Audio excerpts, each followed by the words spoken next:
آخر ایسا کیا ہوا کہ فہم قریشی نے شہرین کے ساتھ اپنی سیدھی سیدھی منگنی تک توڑنے کا فیصلہ کر لیا؟ ضرور شہرین کی طرف سے یا اس کے گھر والوں کی طرف سے ایسی کوئی بات ہوئی ہوگی جس سے فہم قریشی کے دل کو اندر تک ٹھیس پہنچی ہوگی، اور جب بات اپنی بیٹی کی آئی تو شہرین کی ماں نے بھی سیدھے سیدھے داماد کا گریبان پکڑنے میں دیر نہیں کی۔ لیکن آخر وہ ایسا کرتی بھی کیوں نہ؟ اسے تو ہمیشہ سے یہی لگتا تھا کہ دنیا کا ہر لڑکا اس کے اشاروں پر ناچتا ہے، جیسے انس اس کی انگلیوں پر ناچتا ہے ویسے ہی فہم قریشی بھی اس کے کہنے پر چلے گا۔ لیکن وہ بھول گئی تھی کہ فہم قریشی ہر کسی کو اس کی حد میں رکھنا اچھی طرح جانتا ہے، اور شہرین کو بھی۔ شہرین کو شاید یہ غلط فہمی تھی کہ فہم قریشی اس کی محبت میں اتنا ڈوب چکا ہے کہ اس کے لیے کچھ بھی کر سکتا ہے۔ لیکن فہم کی ماں بھی کم نہیں نکلی، اس نے تو سیدھا شہرین کی ماں کو ہی سنا دیا کہ اگر آپ کی بیٹی نے غلطیاں کی ہیں تو اس کا ذمہ دار میرے بیٹے کو نہیں ٹھہرایا جا سکتا۔ اور جس طرح کی باتیں شہرین کی ماں نے فہم سے کی وہ فہم کو اندر تک شرمندہ کر گئیں۔ اکثر جب داماد کی عزت سسرال میں اس طرح کم ہو جائے تو پھر رشتے میں پہلے جیسی گرمائش واپس آنا مشکل ہو جاتی ہے۔ دوسری طرف فہم کی ماں اسے صاف صاف کہہ دیتی ہے کہ اب تمہیں شہرین سے شادی کرنے ہی ہوگی، لیکن فہم تو پہلے ہی اس رشتے سے پیچھے ہٹنے کا ارادہ کر چکا تھا۔ وہ شہرین کے ساتھ شادی کرنے کے لیے بالکل تیار نہیں تھا، اسی لیے جب شادی کی بات سامنے آتی ہے تو اس کے ذہن میں سب سے پہلا سوال یہی آتا ہے کہ آخر یہ شادی کس کے ساتھ اور کیوں کی جائے۔ دوسری طرف انس بھی ان دنوں کافی پریشان دکھائی دے رہا ہے۔ اس کے دل میں بار بار یہی خیال آتا ہے کہ اس کے سر پر ماں باپ کا سایہ نہیں ہے، اس کے پاس نہ کوئی ایسا سہارا ہے اور نہ ہی کوئی ایسی طاقت ہے جو اسے زندگی میں آگے بڑھنے کے لیے آسان راستہ دے سکے۔ دونوں طرف جب وہ شایان کو دیکھتا ہے تو اسے لگتا ہے کہ شایان کے ماں باپ نے اس کے لیے سب کچھ تیار کر دیا، گاڑی تک لے کر دے دی، کاروبار سنبھالنے کے لیے موقع دے دیا، اور زندگی کو سیٹل کرنے کے لیے ہر طرح کا سہارا اس کے پاس موجود ہے۔ یہی چیز انس کو اندر ہی اندر کھائے جا رہی ہے۔ اسے لگتا ہے کہ میرے پاس آخر ہے ہی کیا؟ نہ ماں ہے، نہ باپ ہے، نہ کوئی سہارا ہے، اور نہ کوئی بڑی جائیداد، اور نہ ہی کوئی ایسا مضبوط بیک گراؤنڈ جس کی وجہ سے میں اپنی زندگی آسانی سے شروع کر سکوں۔ لیکن انس کی پھپھو اسے ایک بات سمجھاتی ہیں، جیسے شاید وہ خود اپنی زندگی کو بالکل غلط نظر سے دیکھ رہا ہو۔ وہ اسے کہتی ہیں کہ تم یہ کیوں سوچ رہے ہو کہ تمہارے پاس کچھ نہیں ہے؟ تمہارے پاس تو سب کچھ ہے۔ سب سے بڑی بات یہ ہے کہ تمہیں انسا جیسی لڑکی ملی ہے۔ انسا نہ صرف پڑھی لکھی اور سمجھدار ہے بلکہ وہ تمہاری زندگی کو سمجھنے والی بھی ہے۔ وہ تم پر بوجھ بننے کی بجائے خود اپنے پیروں پر کھڑا ہونا چاہتی ہے۔ وہ چاہتی ہے کہ تم دونوں مل کر کام کرو، ایک دوسرے کا سہارا بنو اور اپنی زندگی کو اپنے دم پر آگے لے کر چلو۔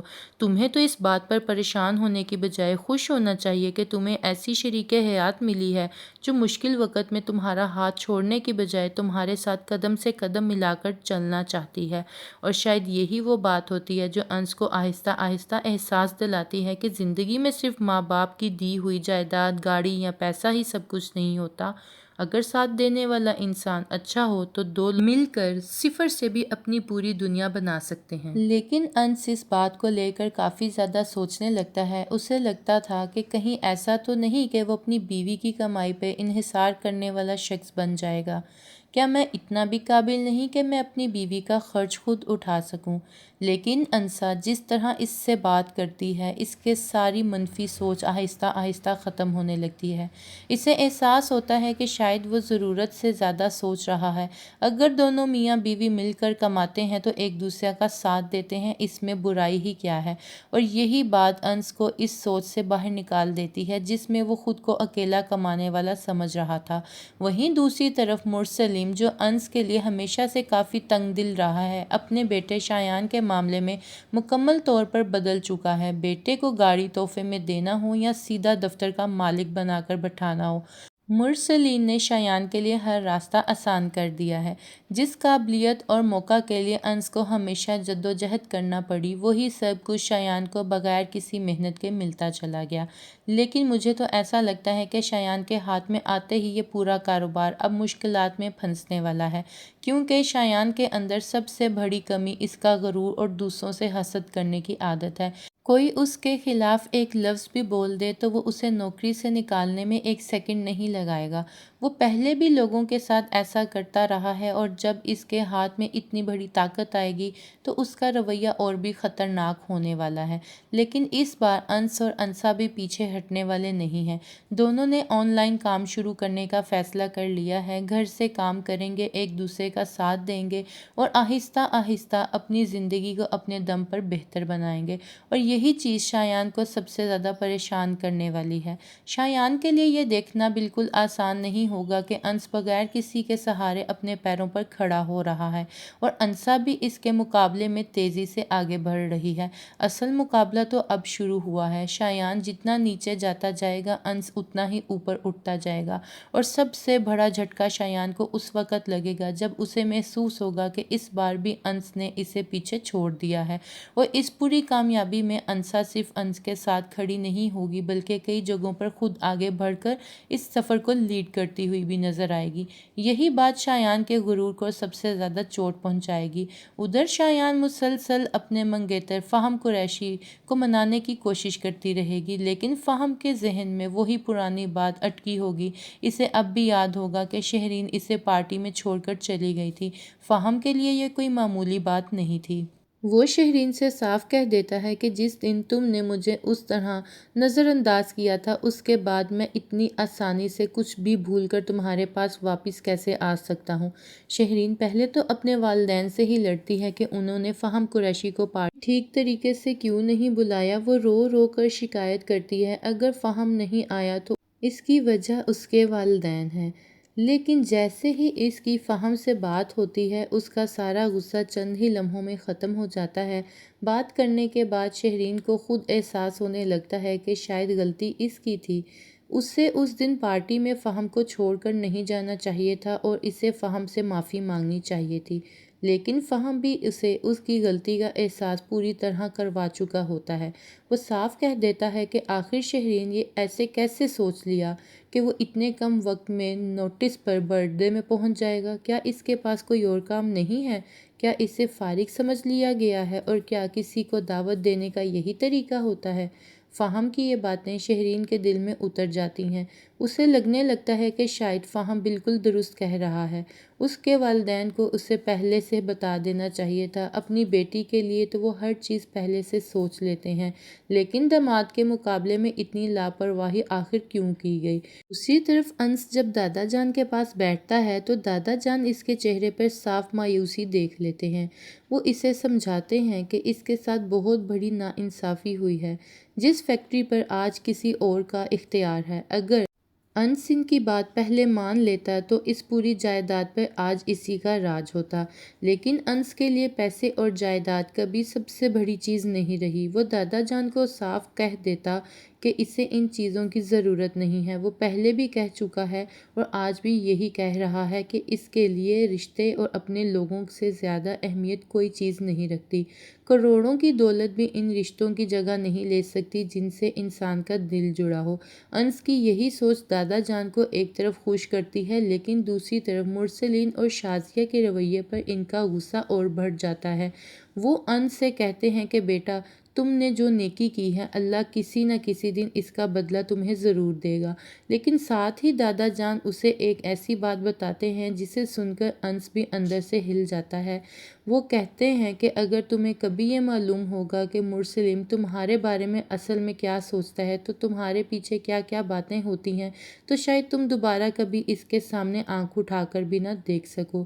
جس انسان کے ساتھ انس نے ہمیشہ بھلائی کی، اگر اس کے دل میں اس کے لیے نفرت اور غلط فہمی چھپی ہوئی ہے تو یہ بات انس کے لیے کسی بڑے صدمے سے کم نہیں ہوگی۔ اور یہی وجہ ہے کہ دادا جان کی پریشانی بالکل جائز دکھائی دیتی ہے، کیونکہ انہیں ڈر ہے کہ جس انسان کے لیے انس آج بھی اچھا سوچ رہا ہے، وہی انسان آگے آنے والے وقت میں انس کی سب سے بڑی مشکل بن سکتا ہے۔ حال جو کچھ بھی ہو رہا ہے، اس میں ایک بات تو واضح نظر آ رہی ہے کہ گھر کے اندر ہونے والے یہ مسائل اور مسلسل جھگڑے اب حالات کو بہت خطرناک موڑ پر لے جا رہے ہیں۔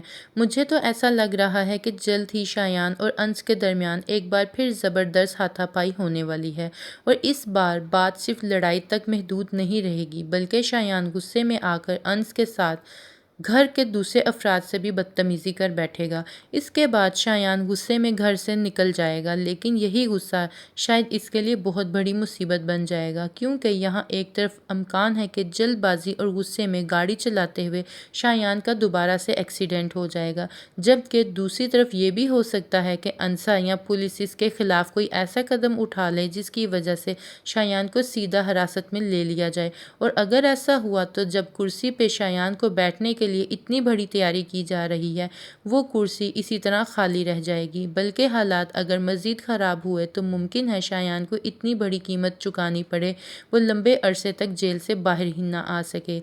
یہی سارے خدشات مرسلین کو اندر ہی اندر پریشان کیے ہوئے ہیں۔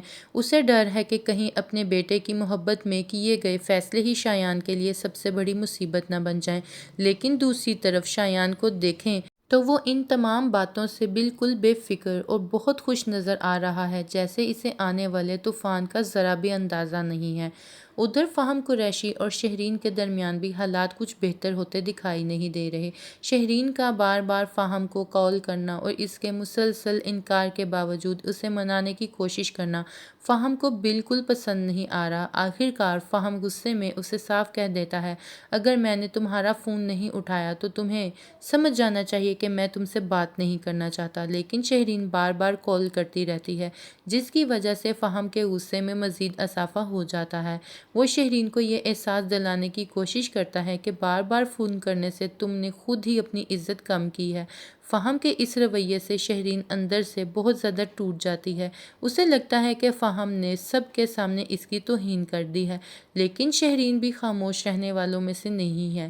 وہ اپنے دوستوں کے سامنے بھی فہم کے ساتھ بحث کرتی ہے اور اپنی بات منوانے کی پوری کوشش کرتی ہے، یہاں تک کہ وہ یہ اعلان بھی کر دیتی ہے کہ انشاءاللہ اگلے ہفتے وہ ضرور ایک پارٹی رکھے گی اور اس بار سب لوگ انوائٹڈ ہوں گے۔ فہم کی طرف سے اسے یہی مشورہ ملتا ہے کہ شہرین تم فی الحال اسے نظر انداز کرو، پھر ہم دونوں بیٹھ کر باقی معاملات بھی حل کر لیں گے۔ لیکن مسئلہ یہ ہے کہ شہرین اب ایسی صورتحال میں پھنس چکی ہے جہاں اسے سمجھ ہی نہیں آ رہا وہ کس طرف جائے گی۔ ایک طرف فہم کا غصہ ہے، دوسری طرف اپنے گھر والوں کے فیصلے اور تیسری طرف اپنی عزت کا مسئلہ، اور ان سب کے درمیان شہرین کے لیے کوئی راستہ صاف دکھائی نہیں دے رہا۔ دوسری طرف مرسلین اپنی بیوی کو سمجھانے کی کوشش کرتا ہے کہ میں جو کچھ بھی کماتا ہوں آخر اپنے بچوں کے لیے ہی تو کماتا ہوں، پھر تمہیں اتنا غیر محفوظ محسوس کرنے کی کیا ضرورت ہے؟ تمہیں آخر کار کیوں لگتا ہے کہ میں شایان کے لیے کچھ نہیں کروں گا؟ مرسلین تو یہاں تک کہہ دیتا ہے کہ تم نہیں جانتی، شایان میرے لیے صرف میرا بیٹا نہیں بلکہ میری زندگی کا ایک حصہ ہے، میں روز اسے دیکھ کر جیتا ہوں، اس کی خوشی میرے لیے سب سے زیادہ اہم ہے۔ اور مرسلین کی یہ باتیں صرف باتوں تک محدود نہیں رہتی۔ جیسے ہی وہ گھر سے باہر جاتا ہے وہ اپنے بیٹے شایان کے لیے ایسا سرپرائز تیار کرتا ہے جس سے صاف اندازہ ہو جاتا ہے کہ شایان کے لیے سب کچھ کرنے کو تیار ہے۔ ادھر انسا اور انس کے درمیان بھی گھر کے معاملات کو لے کر بات ہو رہی ہوتی ہے۔ انسا انس کو وہ چیزیں دکھا دیتی ہے جو اسے گھر میں سجانی چاہیے تھی، لیکن انس انہیں چھپا کر بیٹھا ہوا ہے۔ جب انسا اس سے وجہ پوچھتی ہے تو انس اسے بتاتا ہے کہ تائی جان کو اس کے والدین کی تصاویر یا ان کی کامیابیوں سے متعلق کوئی چیز گھر میں لگانا پسند نہیں تھا۔ شاید انہیں یہ خوف تھا کہ کہیں انس کی کامیابیاں ہی اس کی سب سے بڑی پہچان نہ بن جائیں اور وہ ان کے سامنے زیادہ نمایاں نہ ہو جائے۔ انس کی یہ بات سن کر انسا کو اندر سے بہت دکھ ہوتا ہے۔ اسے پہلی بار شدت سے احساس ہوتا ہے کہ انس نے صرف ماں باپ کی کمی ہی برداشت نہیں کی بلکہ اپنے ہی گھر میں اپنی کامیابیوں اور اپنی شناخت کو بھی چھپانے پر مجبور رکھا ہے، اور یہی بات انسا کے دل کو سب سے زیادہ تکلیف دیتی ہے کہ جس شخص نے اپنی زندگی میں اتنا کچھ حاصل کیا اسے اپنی ہی کامیابیوں کو اپنے گھر میں ظاہر کرنے کی اجازت تک نہیں مل رہی۔ دوسری طرف شہرین اس بات کو لے کر گھر میں اتنا بڑا مسئلہ کھڑا کر دیتی ہے کہ فہم قریشی کو پارٹی میں بلایا ہی کیوں نہیں گیا۔ اسے لگتا ہے کہ فہم کے ساتھ بہت بڑی ناانصافی ہو رہی ہے، آخر اب وہ صرف شہرین کا منگیتر نہیں بلکہ اس خاندان کا حصہ بننے والا ہے۔ تو پھر اسے سب سے پہلے دعوت دی جانی چاہیے تھی۔ شہرین اپنے والدین کے خلاف جا کر بھی فہم کو پارٹی میں بلانے پر بضد ہو جاتی ہے، یہاں تک کہ وہ صاف کہہ دیتی ہے اگر فہم کو نہیں بلایا گیا تو وہ خود بھی اس پارٹی میں قدم نہیں رکھے گی۔ لیکن جب شہرین فہم کو فون کرتی ہے تو وہ اس کی کال تک ریسیو نہیں کرتا۔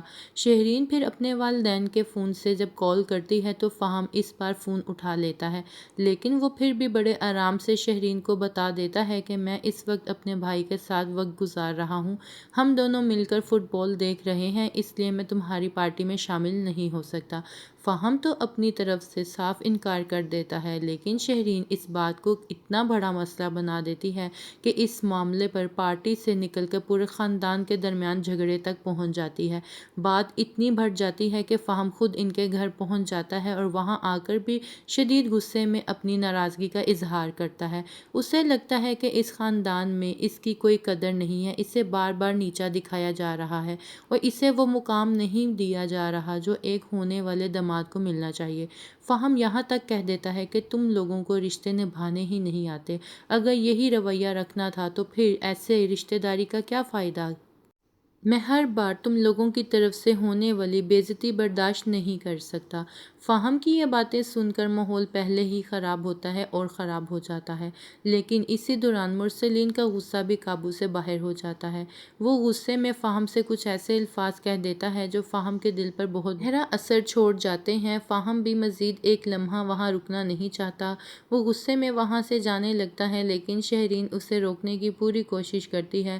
وہ چاہتی ہے کہ فہم غصے میں ایسا کوئی فیصلہ نہ کر لے جس کا نقصان ان کے رشتے کو اٹھانا پڑے، لیکن اسی دوران مرسلین دوبارہ سامنے آ جاتا ہے اور فہم کی بات سن کر معاملہ مزید بگڑ جاتا ہے۔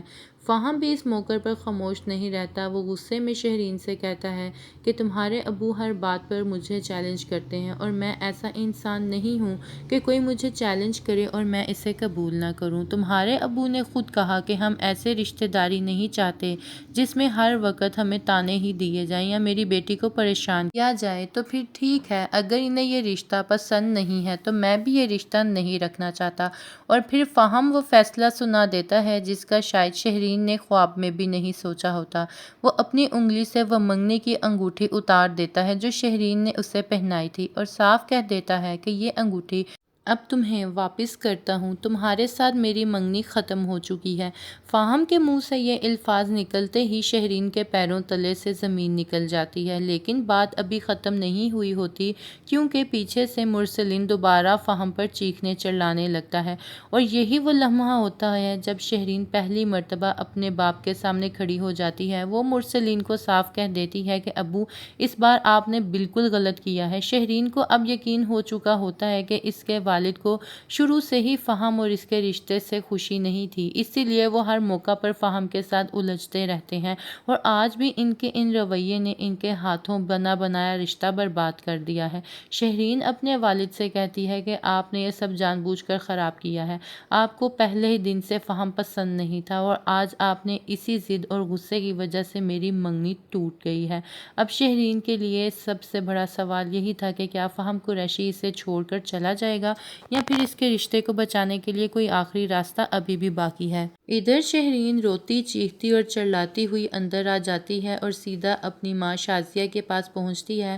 وہ اپنی ماں کو ساری بات بتاتے ہوئے کہتی ہے کہ ابو کی وجہ سے اس کی منگنی ٹوٹ گئی ہے اور فہم غصے میں اسے منگنی کی انگوٹھی واپس کر کے چلا گیا ہے۔ شازیہ بھی یہ سنتے ہی فوراً فہم قریشی کی ماں کو فون کرتی ہے اور اسے پوری صورتحال بتا دیتی ہے۔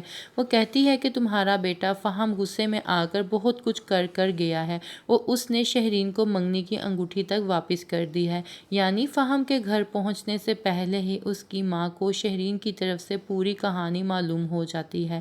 جیسے ہی فہم گھر پہنچتا ہے تو اس کی ماں فوراً شہرین کا ذکر چھیڑ دیتی ہے۔ فہم پہلے ہی شہرین سے شدید غصے میں جاتا ہے، اس لیے ماں کی طرف سے شہرین کا نام سنتے ہی وہ مزید بھڑک جاتا ہے اور اپنی ماں سے بھی بحث شروع کر دیتا ہے، لیکن فہم کی ماں اس موقع پر ایک ایسا فیصلہ سنا دیتی ہے جسے سن کر فہم خود حیران رہ جاتا ہے۔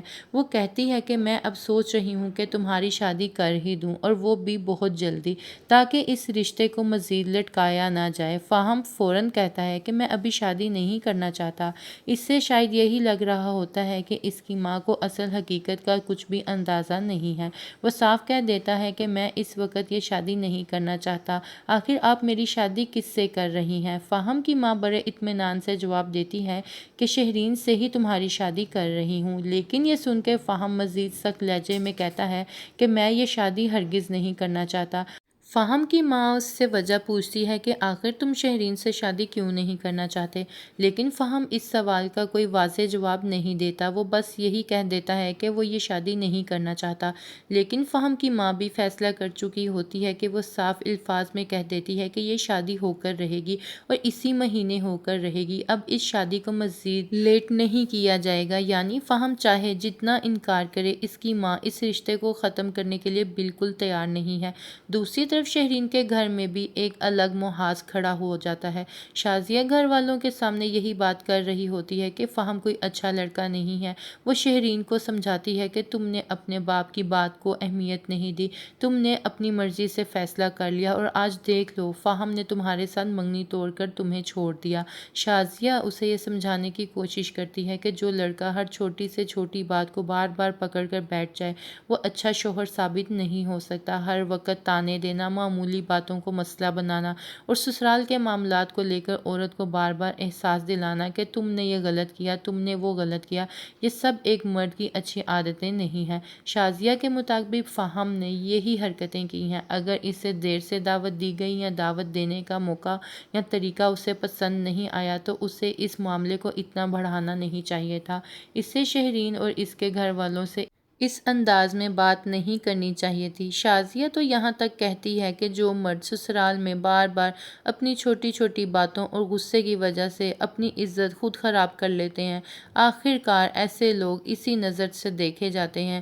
لیکن شہرین اپنی امی کی ایک بھی بات ماننے کو تیار نہیں ہوتی، وہ الٹا شازیہ کو ہی جواب دیتی رہتی ہے کہ فہم برا انسان نہیں ہے، تم لوگ اچھے نہیں ہو، میری منگنی فہم کی وجہ سے نہیں بلکہ تم لوگوں کی وجہ سے ٹوٹی ہے۔ شہرین کو اب بھی یہی لگ رہا ہوتا ہے کہ اگر اس کے والدین نے فہم کو صحیح طریقے سے عزت دی ہوتی، اسے وقت پر بلایا ہوتا اور اس کے ساتھ اچھے انداز میں پیش آئے ہوتے تو آج یہ نوبت ہی نہ آتی۔ لیکن شازیہ بھی اپنی جگہ ڈٹی ہوئی ہے، اسے لگتا ہے کہ شہرین جذبات میں آ کر فہم کی ہر غلطی کو نظر انداز کر رہی ہے، جبکہ حقیقت یہ ہے کہ فہم نے بھی اپنے غصے اور انا کی وجہ سے معاملے کو زیادہ بڑھا دیا ہے۔ اور اب سب سے دلچسپ بات یہ ہے کہ دونوں گھروں میں ایک ہی وقت میں ایک دوسرے سے بالکل مختلف فیصلے ہو رہے ہیں۔ شہرین کے گھر والے فہم کو غلط ثابت کرنے پر تلے ہوئے ہیں، جبکہ فہم کی ماں اسی رشتے کو اسی مہینے شادی میں بدلنے کا فیصلہ کر چکی ہے۔ اب دیکھنا یہ ہے کہ فہم اپنی ماں کے اس فیصلے کے سامنے کب تک کھڑا رہتا ہے اور کیا شہرین کے ساتھ ٹوٹی ہوئی منگنی واقعی دوبارہ شادی تک پہنچ پائے گی یا فہم کا یہ انداز اس رشتے کو ہمیشہ کے لیے ختم کر دے گا۔ فہم کا کردار جب سے ڈرامہ شروع ہوا ہے تب ہی سے کچھ ایسا دکھائی دے رہا ہے کہ وہ شہرین کے ساتھ مکمل طور پر مخلص نہیں ہے۔ اس کے رویے سے بار بار یہی محسوس ہوتا ہے کہ وہ اس رشتے کو محبت سے زیادہ اپنے کسی مقصد کے لیے استعمال کر رہا ہے، اور اب تو ایسا بھی لگنے لگا ہے کہ شاید فہم شہرین کے ساتھ صرف اس لیے سب کچھ کر رہا ہے کہ اس کے بھائی نے جس طرح فہم کے بھائی کو تکلیف پہنچائی تھی، فہم بھی اسی خاندان کے کسی فرد کو تکلیف دے کر اپنا بدلہ پورا کرنا چاہتا ہے۔ یعنی ممکن ہے کہ شہرین اس پورے کھیل میں صرف ایک مہرا ہو جس کے ذریعے فہم اس کے بھائی کو وہی درد دینا چاہتا ہو جو کبھی اس نے اپنے بھائی کے لیے برداشت کیا تھا۔ اگر واقعی فہم کے دل میں یہی بدلے کی آگ ہے تو پھر شہرین کے لیے آنے والا وقت بہت مشکل ہونے والا ہے، کیونکہ وہ جس رشتے کو محبت اور خلوص سمجھ رہی ہے شاید اس کے پیچھے کوئی اور ہی مقصد چھپا ہوا ہے۔ دوسری طرف شایان کو ان سب معاملات سے جیسے کوئی فرق ہی نہیں پڑ رہا۔ وہ اپنی نئی گاڑی اور اپنے نئے کاروباری مقام کو لے کر اتنا خوش ہے کہ اسے اس بات سے ذرا بھی فکر نہیں ہے کہ اس کے ارد گرد حالات کس طرف جا رہے ہیں۔ شایان کو لگ رہا ہے کہ اب اس کے سامنے سب کچھ ہے، گاڑی بھی ہے، کاروبار بھی، گھر والوں کی مکمل سپورٹ بھی، لیکن اسے یہ اندازہ نہیں ہے کہ جس طاقت اور آزادی پہ وہ آج اتنا خوش ہو رہا ہے وہی کل اس کے لیے سب سے بڑی مصیبت بھی بن سکتی ہے۔ اور ادھر دادا جان کی پریشانی مسلسل بڑھتی جا رہی ہے۔ انہیں سب سے زیادہ خوف اس بات کا ہے کہ شایان کہیں دوبارہ غصے یا جلد بازی میں کوئی ایسا قدم نہ اٹھا لے جس کے نتیجے میں ایک اور حادثہ ہو جائے، کیونکہ پہلے بھی ایک حادثہ ہی ہوا تھا اور اس معاملے کو سنبھالنے کے لیے انس کو جیل تک پہنچا دیا گیا تھا۔ اب دادا جان کے ذہن میں یہی سوال گردش کر رہا ہے کہ اگر شایان نے دوبارہ کوئی ایسا کام کر دیا تو اس بار کس کو قربانی کا بکرا بنایا جائے گا۔ اور یہاں ایک بہت دلچسپ کنیکشن بھی بنتا ہے۔ انس کے جیل جانے کے بعد ہی انسا اس کی زندگی میں آئی تھی، یعنی جس مشکل نے انس کی زندگی کو برباد کرنے کی کوشش کی تھی، اسی مشکل کے نتیجے میں اسے انسا جیسی شریک حیات ملی۔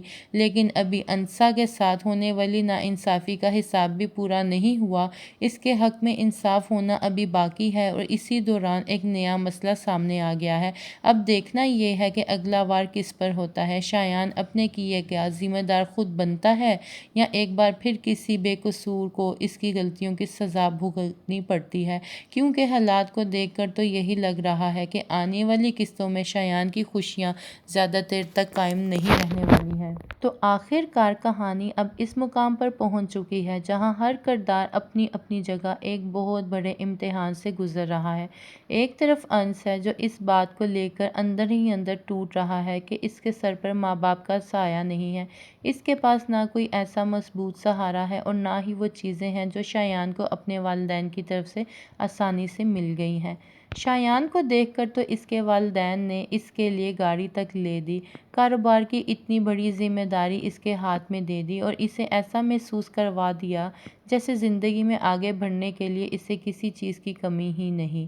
یہی سب کچھ دیکھ کر انس کے دل میں بار بار خیال آتا ہے کہ میرے پاس آخر ہے ہی کیا، میں کس بنیاد پر اپنی زندگی کو آگے لے کر چلوں۔ لیکن انس کی پھوپھی اسے ایک ایسی حقیقت سمجھاتی ہیں جسے انس شاید اپنی پریشانی میں بھول گیا ہے۔ وہ کہتی ہیں کہ تم یہ کیوں نہیں سمجھ رہے ہو، تمہارے پاس کچھ نہیں ہے، تمہارے پاس تو سب سے قیمتی چیز موجود ہے اور وہ ہے انسا۔ انسا صرف پڑھی لکھی اور سمجھدار لڑکی نہیں ہے بلکہ وہ تمہاری زندگی کا بوجھ کم کرنے کے لیے خود اپنے پیروں پر کھڑا ہونا چاہتی ہے۔ وہ تم سے یہ نہیں کہہ رہی کہ تم اکیلے سب کچھ سنبھالو، وہ چاہتی ہے کہ تم دونوں مل کر کماؤ، ایک دوسرے کا سہارا بنو اور اپنی زندگی کو اپنے دم پہ آگے لے کر چلو۔ اور یہی بات آہستہ آہستہ انس کی سوچ بدلنے لگتی ہے۔ اسے احساس ہوتا ہے کہ شاید وہ ضرورت سے زیادہ سوچ رہا تھا۔ اگر بیوی شوہر کے ساتھ مل کر کام کرنا چاہتی ہے تو اس میں شرمندگی کی کیا بات ہے؟ اصل کامیابی تو یہی ہے کہ دونوں ایک دوسرے کا ہاتھ پکڑ کر صفر سے اپنی دنیا بنائیں۔ ادھر شایان کو اپنی نئی گاڑی اور کاروبار کی طاقت نے جیسے مکمل طور پر بدل دیا ہے۔ اسے لگ رہا ہوتا ہے کہ اب اس کے پاس اختیار ہے، پیسہ ہے اور سب سے بڑھ کے اپنے والد مرسلین کی مکمل حمایت ہے۔ لیکن مسئلہ یہ ہے کہ شایان کے ہاتھ میں طاقت آتے ہی اس کا غصہ، غرور اور دوسروں سے حسد بھی بڑھتا جا رہا ہے۔ کوئی اس کے خلاف بات کرے تو وہ اسے برداشت نہیں کرتا، کسی ملازم کی بات پسند نہ آئے تو اسے نوکری سے نکال دینا اس کے لیے معمولی بات ہے۔ اب جب اتنی بڑی ذمہ داری اس کے ہاتھ میں آ چکی ہے تو سب سے بڑا سوال یہی ہے کہ کیا شایان واقعی اس کاروبار کو سنبھال سکے گا یا اپنی انا اور غصے کی وجہ سے سب کچھ برباد کر دے گا۔ اور یہاں سب سے زیادہ پریشان دادا جان نظر آتے ہیں۔ انہیں شایان کی حرکتوں سے ڈر لگ رہا ہے، انہیں خوف یہ ہے کہ کہیں شایان دوبارہ کوئی ایسا قدم نہ اٹھا بیٹھے جس کے نتیجے میں ایک اور حادثہ ہو جائے، کیونکہ پہلے بھی ایک حادثہ ہو چکا ہے اور اس معاملے سے بچنے کے لیے انس کو جیل تک پہنچا دیا گیا تھا۔ اب اگر دوبارہ کوئی ایسا معاملہ پیدا ہوا تو سوال یہ ہوگا کہ اس بار قربانی کا بکرا کون بنے گا۔